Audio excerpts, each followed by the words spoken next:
Well, my family, so I'm from Afghanistan. My family migrated as refugees from Afghanistan. My father, before leaving the country, he was a teacher there, and my mother was a teacher. My father taught French, my mother taught middle school math. And when the war had struck, they left the country and they had to abandon teaching, and so they had to take the first jobs they can get out here.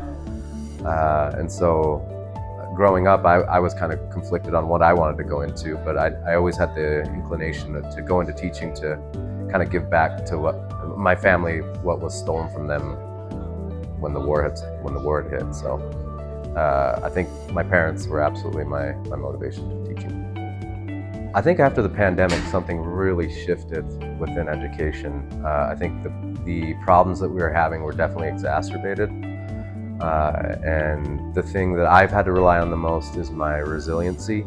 And I think a lot of teachers that are in the field or in the profession that I surround myself would probably say the same, is that this is the time that we need to be resilient as educators. So resiliency is probably what I would say there. I think the greatest challenge that educators face right now is how do we teach diverse learners and keep it equitable.